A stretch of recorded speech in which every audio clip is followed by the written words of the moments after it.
¿Ok? Déjenme regresar a la primera presentación. Estos son los 6 elementos que nosotros vamos a ver, ¿verdad? Con la ayuda del Espíritu Santo en estos días, en estas 6 sesiones, nosotros vamos a ver 6 puntos, 6 cosas de las que nosotros podemos estar seguros en esta vida. Y que el primer lugar es que debemos estar seguros que tenemos vida eterna en Jesucristo nuestro Señor. Y en ese aspecto, el primer punto que vamos a ver es acerca de que nosotros podemos estar seguros del perdón de nuestros pecados cuando nosotros tenemos esta seguridad. Y esta seguridad se basa en el sacrificio de Cristo en la cruz, en el derramamiento de su sangre. Entonces, esto es lo que nos vamos a ver y esto es lo que vamos a analizar. Es en la primera carta del apóstol Juan y lo vamos a ver en los versículos del 5. Vamos a luego irnos hasta el capítulo 2, terminando con el versículo 2. Aquí el apóstol Juan deseaba dejar claro el concepto en estos pasajes de que Dios es luz y que Jesús es la manifestación de esta luz, como lo vamos a ver. Hermanos, me acompañan en oración, por favor, para empezar este estudio. Señor, te damos las gracias, Padre amado, por este día. Te damos las gracias, mi Señor, porque en tu Hijo Jesucristo, mi Señor, encontramos el perdón de nuestros pecados. Padre Santo, ayúdanos, Señor, a reconocer que necesitamos confesar nuestros pecados para recibir el perdón. Y sabemos, Señor, que no solamente tú nos perdonas, sino también que nos limpias de todo mal a través de la sangre de tu Hijo. Padre amado, te pedimos, mi Señor, que en esta mañana nos ilumines, mi Señor, a través de nuestro Consolador, el Espíritu Santo, y que nos des, mi Señor, esa seguridad, Señor, de que tenemos el perdón de nuestros pecados. No importa qué pecados hayan sido, qué pecados cometamos, Señor. Declaramos, Señor, que confesamos, Señor, el pecado que contra ti, mi Señor, hemos incurrido. Y en ese sentido, mi Señor, tenemos la seguridad que tenemos el perdón, Señor. Todo esto, Padre Santo, te lo pedimos en el nombre de tu Hijo Jesucristo. Amén. Hermanos, nosotros vamos a abrir este estudio con Primera de Juan 1, del 5 al 7. Aquí de plano, ¿verdad? En el versículo 5, el apóstol Juan nos dice, este es el mensaje que hemos oído de él. Entonces, primero vamos a preguntarnos cuál es ese mensaje, de qué mensajes está tratando. Lo curioso del caso es que esta palabra en griego, mensaje, bueno, como que se traduce como mensaje, solamente se encuentra 2 veces en el Nuevo Testamento y solamente se encuentra 2 veces en la primera carta de Juan. La primera es aquí, este es el mensaje en primera de Juan 1:5 y en la otra oportunidad se encuentra en primera de Juan 3:11, que él nos dice, porque este es el mensaje que habéis oído desde el principio, que nos amemos unos a otros. En otras palabras, el primer mensaje que Juan quiere llevar a nosotros, los lectores de su carta, primer mensaje es Dios es luz. Dios es luz. Y para que no haya ninguna duda acerca de lo que él se refiere a que Dios es luz, lo hace de una manera negativa aquí y dice, y no hay ninguna tinieblas en él, no hay oscuridad en Dios, no hay ninguna tinieblas en él. Este es el mensaje que declaró, Dios es luz. Y al decir que Dios es luz, él está indicando que es la naturaleza misma de Dios, indica su santidad, su bondad moral. Y en ese sentido, es así como Juan describe a Dios como luz, se refiere a esos atributos. En su perfecta justicia y bondad, Dios determina los términos para nuestro perdón. Los términos de Dios en este aspecto son claros. Somos perdonados cuando confesamos nuestros pecados y entregamos nuestras vidas para caminar con Cristo. Y luego dice que no hay ninguna tinieblas en él. En ese sentido, significa que él es perfecto, Él es sin pecado. A eso se refiere cuando dice que no hay ninguna tinieblas en Él. Y algo muy importante, hermanos, también, nuestro Señor Jesucristo, Él mismo declaró acerca de Él mismo en Juan 8:12. Dice Él, yo soy la luz del mundo. El que me sigue no andará en tinieblas, sino que tendrá la luz de la vida. Nótese como en Juan 8:12 acerca que Jesucristo, en primer lugar, Él dice, yo soy la luz. Y segundo, dice que el que me sigue no andará en tinieblas. En otras palabras, hermanos, nosotros, el hecho de seguirle a Jesús, ya estamos en la luz y ya no andamos en tinieblas. En el versículo 46 de Juan 12, Él nos dice, yo, la luz, dice nuestro Señor Jesucristo, he venido al mundo para que todo aquel que cree en mí no permanezca en tinieblas. Y ese aspecto, esa palabra permanecer, ¿se acuerdan, verdad, de los pasajes de Juan capítulo 15? El que permanece en mí, ¿verdad? Permanecer en mí, acerca de cuando Jesucristo dice, yo soy la vid y vosotros sois los pámpanos, permaneced en mí. Cuando permanecemos en Él, estamos en la luz. En esa manera, por eso es que Jesús nos dice, ¿verdad? Que Él es la luz del mundo para que nosotros ya no permanezcamos en las tinieblas. Entonces, por eso es que Él nos dice de esa manera. Ahora el versículo 6, Juan presentó estas afirmaciones, ¿verdad? Vamos a hacer un poco de dinámica aquí, una pequeña tabla o una pequeña tabla de comparación entre lo negativo y lo positivo de las afirmaciones de Juan. Los negativos de las afirmaciones de Juan eran atribuidos a aquellos falsos maestros, aquellas personas que estaban tratando de desestabilizar la iglesia. Posiblemente eran las iglesias en la ciudad de Éfeso. Y en ese sentido, estos decían, ¿verdad? Que no dice que si decimos que tenemos comunión con Él, o sea, con Dios, cuando dice Él, con Dios, si decimos que tenemos comunión con Él y andamos en tinieblas, entonces, ¿qué es lo que está pasando? En primer lugar, mentimos, estamos mintiendo. Y en segundo lugar, no practicamos la verdad. Pareciera que dijera lo mismo, pero no está diciendo lo mismo, porque podemos mentir de alguna manera, pero estos hombres deliberadamente estaban practicando la mentira al no decir la verdad. Y en ese sentido, a eso se refiere esto que dice que tenemos, que dice que si decimos que tenemos comunión con Él y andamos en tinieblas, y esta es una palabra clave, comunión, porque lo repite en el versículo 7, pero de una manera positiva. Pero dice, si andamos en luz, como Él está en luz, tenemos comunión unos con otros y la sangre de Jesucristo, su Hijo, nos limpia de todo pecado. Aquí vemos ahora esta palabra clave, comunión, que en griego es esta palabra koinonia, como se dice, ¿verdad? Convivio, fellowship. Y no es un tipo de salvación como algunos cristianos pudieran tener, dice, pero es la salvación misma.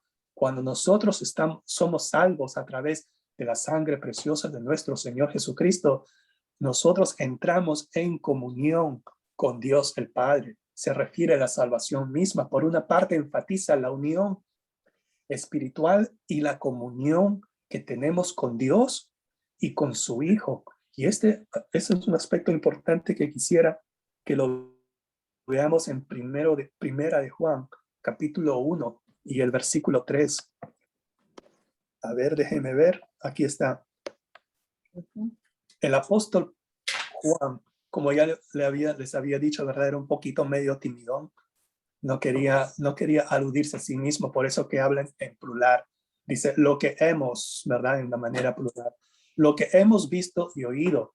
O sea, él, el apóstol Juan, el hijo de Zebedeo y los demás apóstoles. Lo que hemos visto y oído, eso anunciamos. ¿Para qué? Dice.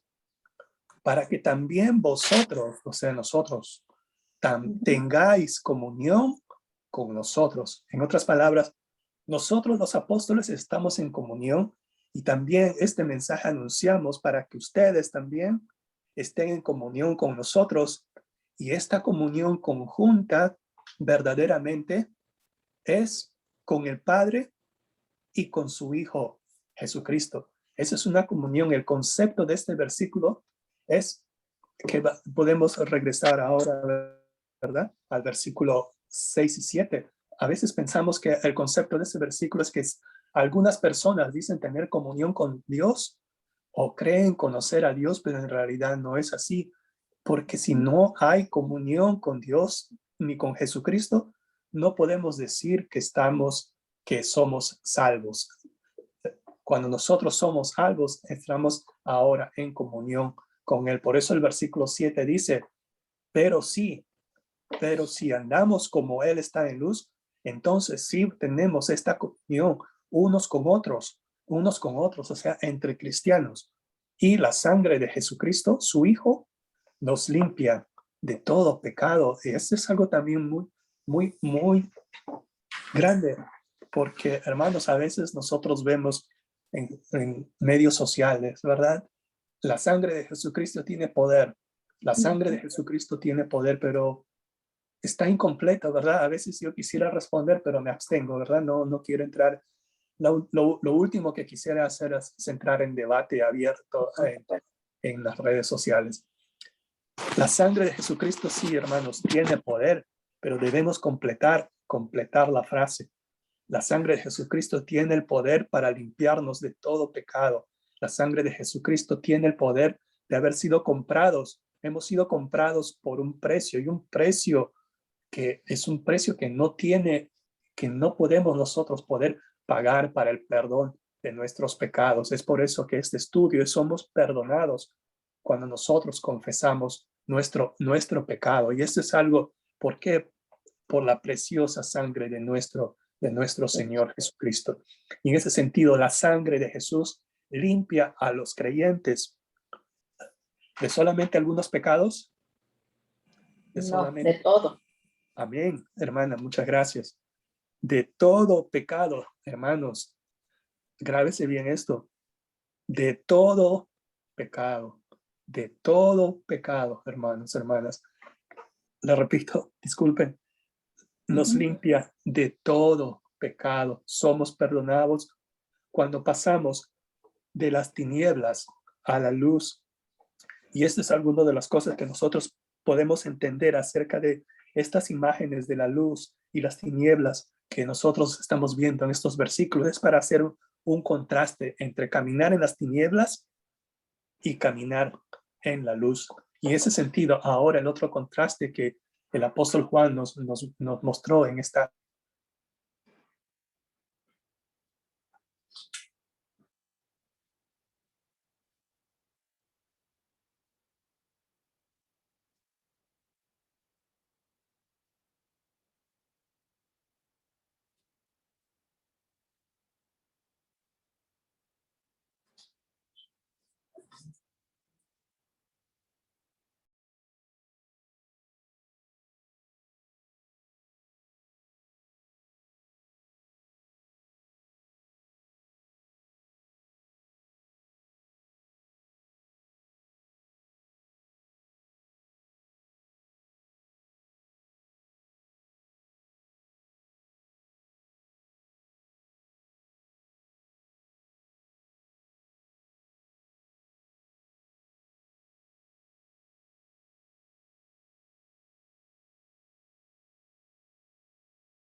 ¿Sí estamos? ¿Sí me escuchan?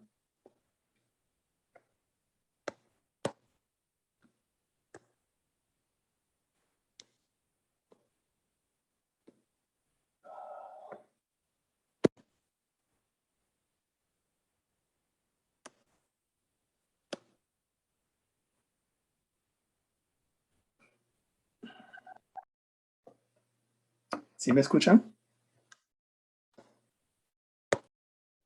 Sí, ya ahorita sí.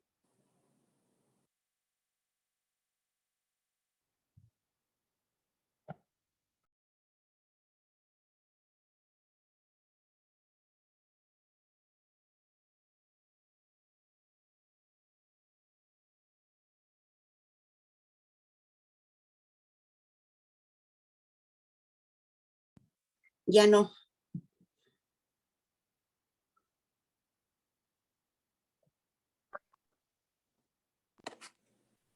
¿Ahora sí me escuchan? Sí, ya. Disculpe. Parece que le dio una chiripiolca al iPad. Es que ya me he dado cuenta que cada vez que quiero saltar de pantalla en pantalla, como que se confunde. Es- ¿Está el audio bien? No, Sí, no. sí, Ok, sí, está muchas bien. gracias. Y estamos aquí, hermanos, ¿verdad? Que estamos viendo, gracias hermana Alma por avisarme. Estamos viendo aquí cómo es que perdí la señal otra vez.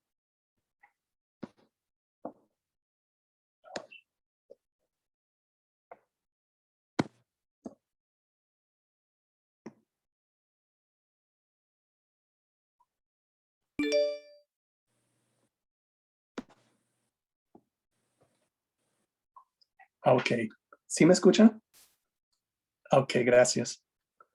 Sí, Gracias, hermana.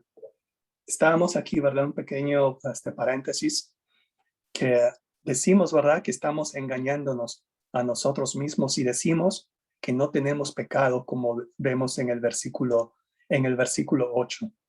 Ahora, ¿qué es esto del autoengaño? Iban yo a mostrarles ¿cómo se llama? La guía de estudio personal, pero para evitar que otra vez la pantalla se nos vaya usted a la página 16, ¿verdad? Y el autor del estudio habla acerca del autoengaño. ¿Qué cosa es autoengaño? Podríamos decir que es dejarnos engañar a nosotros mismos. O sea, nadie más está influyendo en lo que estamos pensando, lo que estamos haciendo. Es básicamente nosotros mismos estamos sufriendo, estamos siendo víctimas del engaño y a nosotros mismos. Es diferente al cinismo. Cuando una persona es cínica y está siendo engañada a sí mismo, él sabe en su corazón de que lo que está haciendo o lo que está pensando es incorrecto, pero igual lo hace. Esto es cinismo. El autoengaño es no saber que lo que está haciendo o lo que está diciendo está mal. Varios ejemplos, ¿verdad? La palabra del Señor nos muestra varios ejemplos de pasajes que nos hablan acerca del autoengaño. En primer lugar, hermanos, nos engañamos a nosotros mismos si escuchamos o leemos la palabra de Dios, pero no hacemos lo que dice. Santiago 1, 22 al 24 dice, pero sed hacedores de la palabra y no tan solamente oidores, que dice Santiago, engañándoos a vosotros mismos. Y así también está en primera de Juan 1:8, acerca de que dice, no, si decimos que no tenemos pecado, nos engañamos a nosotros mismos y la verdad no está en nosotros. Usted va a encontrar varios pasajes acerca del autoengaño, pero también algo muy importante que quiero mencionar es Gálatas 6:7. Nos engañamos a nosotros mismos sin pensamos que no afrontaremos consecuencias por nuestro comportamiento. Gálatas 6:7 nos dice, no os engañéis.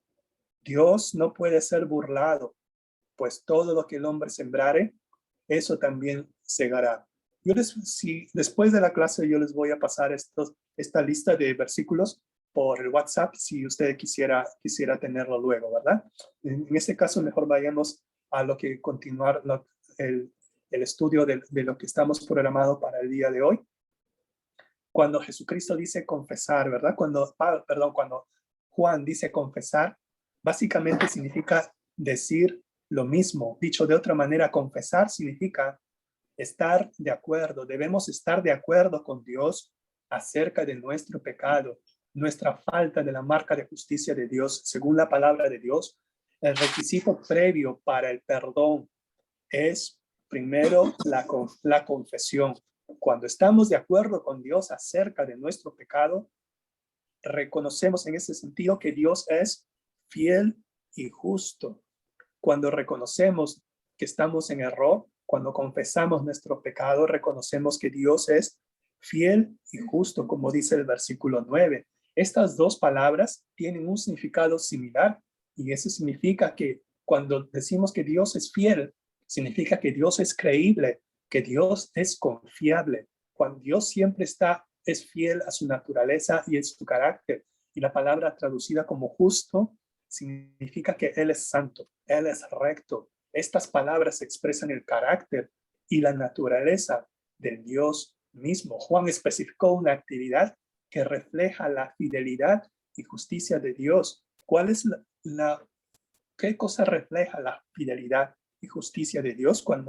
Cuando Dios es fiel y justo, se refleja en qué? En nuestro perdón. El perdón no es ignorar el pecado. Eso sería indulgencia. Decir, por ejemplo, oh, no te preocupes, no es nada, no te preocupes, no decir eso, que no te preocupes, no es nada. No, cuando hemos pecado es algo y hemos caído fuera de la gloria de Dios, no hemos llegado al estándar de Dios, y eso es caer en pecado. Y eso significa, ¿verdad?, que es perdonar. El perdón implica tratar a una persona con amor, incluso después de que esa persona nos haya lastimado. Perdonar significa enviar lejos, dejar ir, liberar. Dios nos perdona nuestros pecados contra Él. Juan elaboró agregando una frase adicional, que no solamente nos perdona nuestros pecados, sino que también nos limpia de toda maldad. En el versículo anterior, ¿se acuerdan que nos dijo Juan? Que Jesucristo, su Hijo, nos limpia de todo pecado. Y aquí en el versículo 9 hace el siguiente énfasis, que Él nos limpia de toda maldad cuando nosotros confesamos nuestro pecado. Nosotros recibimos el perdón porque Dios es fiel y justo.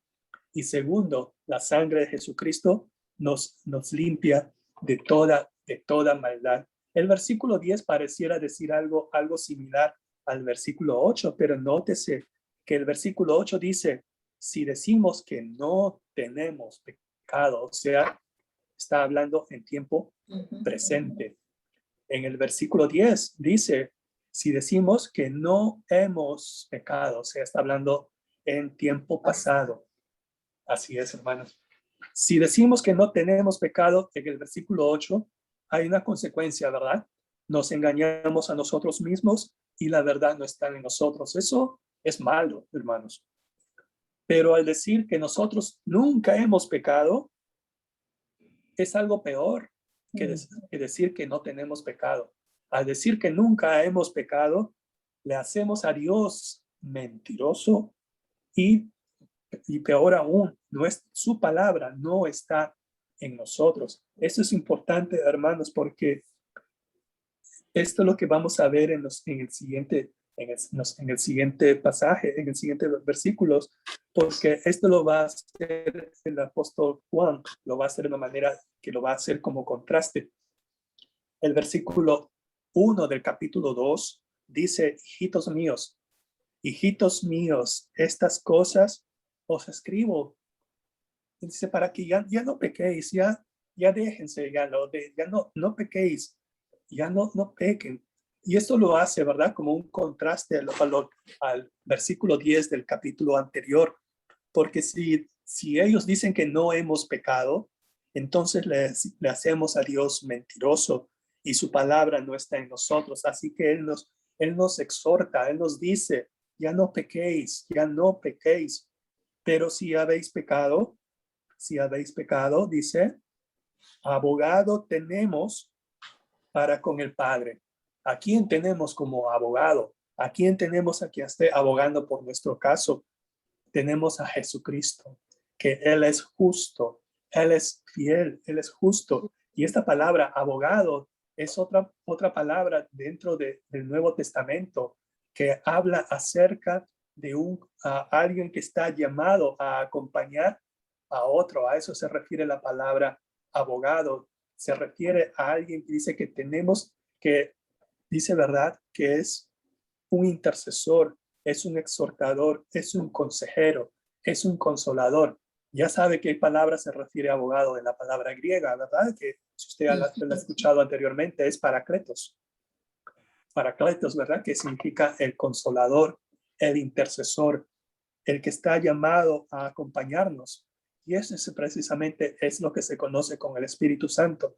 Pero Jesucristo es también nuestro abogado. En Juan 14:16, él nos dice, y yo rogaré al Padre y os dará otro consolador. Cuando él dice otro consolador, está hablando, ¿perdón? Del Espíritu Santo, Roberto. Está hablando. Sí, así es, ¿verdad, hermana? Cuando en Juan 14:16, cuando él se refiere al otro consolador, es al Espíritu Santo. ¿Por qué? Porque Jesucristo es nuestro primer consolador, nuestro abogado que está siempre abogando por nosotros para con el Padre. Y yo rogaré al perdón, y eso es lo que dice en Juan 14:16, en el 15:26 dice Juan 15:26, para que cuando venga el consolador a quien yo os enviaré del Padre, el Espíritu de verdad, el cual procede del Padre, y él dará testimonio acerca de mí. Básicamente es lo que significa la palabra abogado, uno que permanece al lado del otro. Y esto también lo podemos ver ahora en el versículo 2, cuando Juan nos dice, y él es la propiciación por nuestros pecados. ¿A quién se refiere a él? En este pronombre, él, aquí Juan está específicamente hablando acerca de Jesucristo, a Jesucristo el justo. Por eso él dice, y él, Jesucristo el justo, es la propiciación por nuestros pecados. Y esta palabra propiciación también es una palabra que no es tan fácil de traducir para los que traducen la palabra del Señor. Algunos lo han traducido como propiciación, otros los han traducido como expiación. Básicamente, ¿verdad? Lo que significa es que la palabra griega se puede traducir como propiciación, expiación, pero eso se refiere a liquidar, satisfacer o pagar una deuda. En otras palabras, Jesús es el único pago suficiente por los pecados de la humanidad. Sin este pago, sin que Jesús haya pagado por los pecados de la humanidad, todavía estamos separados de Dios. Y por eso dice que en el versículo 1 del capítulo 2 también describe a Jesús como nuestro abogado. Esto significa, hermanos, que Cristo no solo le habla a Dios en nuestro nombre, sino que también Él es el que paga nuestra deuda por nosotros. Él es nuestro abogado, Él es el que paga nuestra fianza, si es verdad, y si lo ponemos de una manera paralela a lo que pasa en las cortes judiciales de la tierra. Y en esta última parte de Juan 2:2 es que dice, ¿verdad?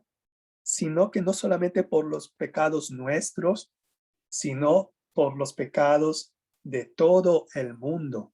El sacrificio de Jesús no solamente se ofreció a aquellos que se habían convertido o se convertirían en cristianos, hermanos, sino que también se ofreció a todo el mundo. Ya está pagado, ya está pagado. Lo único que solamente tenemos que hacer es recibir el perdón de pecados a través de aceptar a Jesucristo como nuestro Señor y confesar que con nuestra boca de que Él es el Señor. Y nosotros al recibirla somos perdonados cuando dependemos de Jesús como nuestro abogado. A esto se refiere el alcance de su sacrificio expiatorio. Es para todos los que creen. Por eso que el apóstol Pablo en Primera de Timoteo 1:15, él nos dice, palabra fiel y digna de ser recibida por todos, que Cristo Jesús vino al mundo para salvar a los pecadores, de los cuales yo soy el primero. Cristo vino a salvar a todo pecador, tanto a usted como a mí y todos los demás pecadores, y está en nosotros ahora, como le habíamos dicho, está en nosotros ahora recibir este regalo de la salvación. La sangre de Jesús salva a todo aquel que la recibe. Ahora si regresamos a esta afirmación que leemos, ¿verdad? Que la sangre de Jesús tiene poder. Exactamente, la sangre de Jesús tiene poder para salvar a todo al que la recibe. Y en ese aspecto, hermanos, debemos nosotros salir de las tinieblas. Debemos confesar el pecado y tener a Jesús como nuestro abogado, y el que derramó su sangre para expiar nuestros pecados no deja lugar a dudas, no debe dejar lugar a dudas. Por lo tanto, nosotros debemos estar seguros del perdón porque confesamos el pecado y caminamos con Cristo nuestro Señor. En ese sentido, quizás estemos batallando, hermanos, con esta duda, con esta inseguridad. ¿Me habrá perdonado el Señor? ¿Por qué estaré pasando esto? ¿Por qué estas circunstancias están llegando a mi vida? ¿Qué es lo que está haciendo el Señor? Entonces, ¿qué podemos decir, hermanos? ¿Sí me escuchan todavía, verdad? Sí. Gracias. ¿Qué podemos decir, hermanos? Confesemos a Dios, ¿verdad? Confesemos nuestros pecados. Luego, confiemos en Jesús como el único que puede proporcionar el perdón que nosotros necesitamos. Salmos 32:5 nos dice: mi pecado te declaré y no encubrí mi iniquidad. Dije, confesaré mis transgresiones a Jehová, y tú perdonaste la maldad de mis pecados, de mi pecado. Hermanos, pasamos a la sección de preguntas, comentarios, respuestas.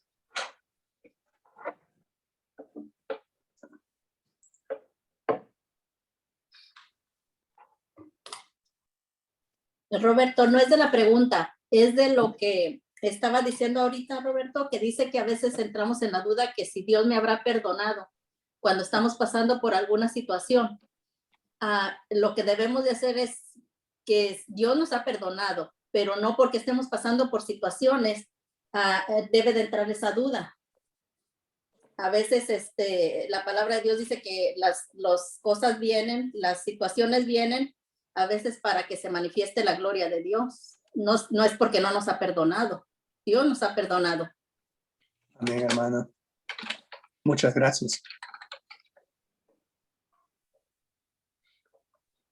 Y esto también lo hemos aprendido en el estudio pasado, ¿verdad? Acerca de esta mujer de la ciudad de Sarepta, en la historia de Elías. Sí. Cuando le dice, ¿por qué me has venido a atormentar? ¿Verdad? A veces pensamos de que Dios ha vuelto a memoria el pecado que nosotros habríamos cometido en el pasado. Pero ya dice, ¿verdad? El estudio dice que el concepto de perdonar significa enviar lejos, dejar ir, liberar. Este es el concepto, ¿verdad? Así como dice, ¿verdad? Como el oriente es del occidente. Así dice el Señor que me olvidaré de tu pecado. Juan 16:13 nos dice, estas cosas os he hablado para que en mí tengáis paz. En el mundo tendréis aflicción, nos está diciendo nuestro Señor Jesucristo, pero confiemos, hermanos, que Él ha vencido al mundo y nosotros también tenemos la victoria en Él, que este también es otro estudio que lo vamos a ver en las clases, en las sesiones siguientes, seguros de la victoria, que está en la sesión número 4. ¿Alguien más, hermanos, hermanas?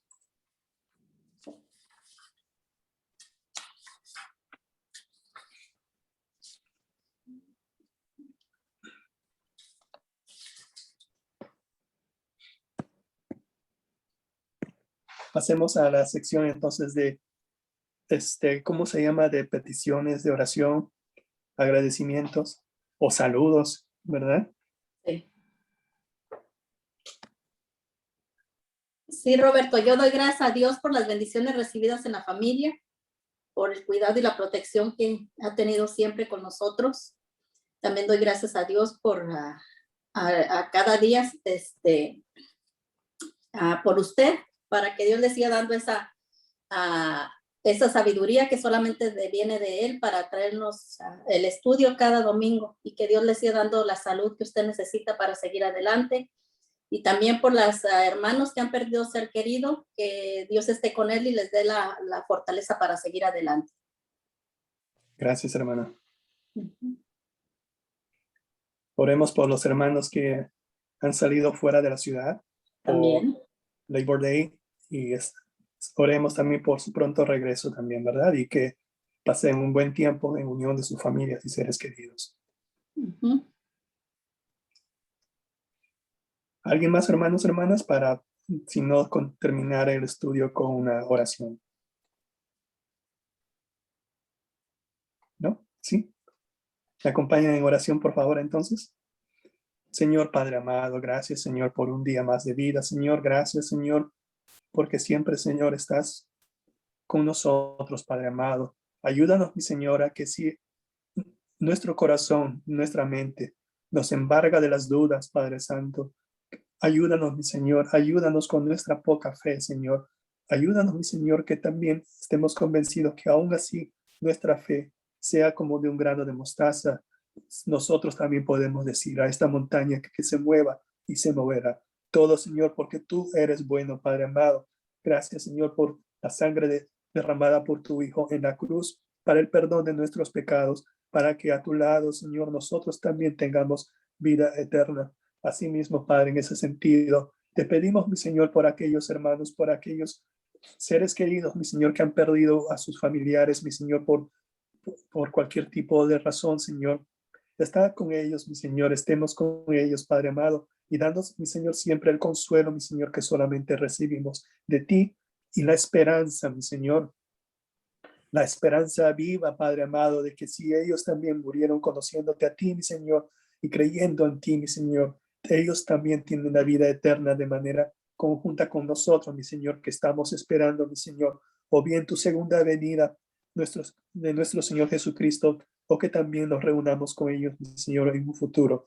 Padre Santo, te pedimos, mi Señor, por aquellos que han cumplido años en estos meses, Padre Santo, te pedimos, mi Señor, que esté con ellos también, mi Señor, siempre recordándonos, Señor, y siempre, mi Señor, nunca estar desistiendo, mi Señor, de la fe que tenemos en ti. Todo esto, Padre Santo, te lo pedimos en el nombre de tu Hijo amado, nuestro Señor y Salvador Jesucristo. Amén. Amén. Hermanos, gracias, Roberto. Gracias a ustedes. Ya nos vemos más luego. Gracias. Gracias.